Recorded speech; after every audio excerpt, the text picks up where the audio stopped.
ও এর ভাই ও বোনেরা, গুরুত্বপূর্ণ একটা খবর নিয়ে এসেছি। অবশ্যই যারা ক্রিকেটকে ভালোবেসে থাকেন তারা অবশ্যই আমার এই খবরটুকু মনোযোগ দিয়ে শুনে যাবেন। কারণ আপনারা অনেকে হয়তোবা ক্রিকেটের আসল খবরটা আপনারা জানতে পারেন না। আপনাদেরকে খবরটা জানানোর জন্য আমি এই ভিডিওগুলা অনেক কষ্ট করে তৈরি করে থাকি। অবশ্যই আপনারা ভিডিওটা দেখে যাবেন আর ক্রিকেটের খবরগুলো শুনে যাবেন। ভারতের বিপক্ষে না খেলে পিসিবি কে আইনি ঝামেলায় পড়তে পারে, এটা আইসিসি সতর্কবার্তা দিয়ে দিছে। ভাই ভারতের সাথে খেলবে না একেবারে চারটা খানি কথা না, কারণ ভারত আইসিসি নিয়ন্ত্রণই করে ভারত, এটা আপনি আমি সকলেই জানি। তবে টি-20 বিশ্বকাপে ভারতের বিপক্ষে ম্যাচটি না খেলার সিদ্ধান্ত নিয়েছে পাকিস্তান সরকার।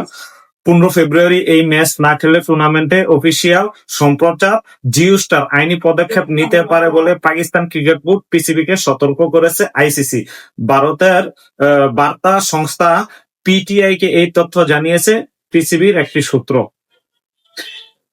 1 ফেব্রুয়ারি পাকিস্তান সরকারের পক্ষ থেকে সামাজিক যোগাযোগ মাধ্যমে করা পোস্টে বলা হয়, ইসলামিক প্রজাতন্ত্র পাকিস্তান সরকার পাকিস্তান ক্রিকেট দলকে 2026 সালে আইসিসি টি-20 বিশ্বকাপে অংশগ্রহণের অনুমতি দিচ্ছে। তবে 15 ফেব্রুয়ারি 2026 তারিখে ভারতের বিপক্ষে নির্ধারিত ম্যাচ পাকিস্তান ক্রিকেট দল মাঠে নামবে না। পিটিআই এর প্রতিবেদনে বলা হয়, আইসিসি পাকিস্তানের বাৎসরিক রাজস্বের পুরো অংশ আটকে রাখতে পারে এবং সেই অর্থ থেকে সম্প্রচারকদের ক্ষতিপূরণ দিতে পারে। বার্তা সংস্থাটির তথ্য অনুযায়ী এই রাজস্বের পরিমাণ প্রায় $350 কোটি। Sorry, 50 lakh dollar. বুঝছেন?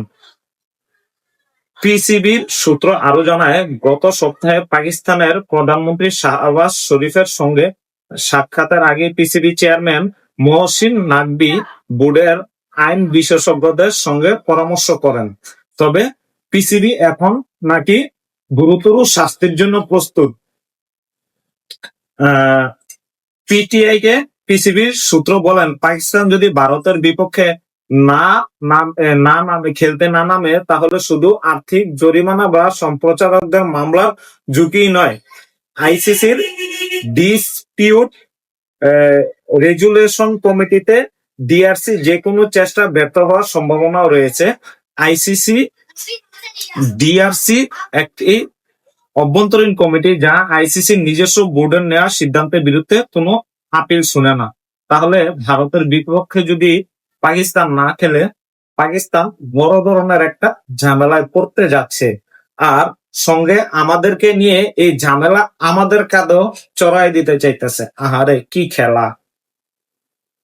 তো বন্ধুরা, যদি ভিডিওটা ভালো লেগে থাকে অবশ্যই আপনারা লাইক কমেন্ট শেয়ার করে দিবেন।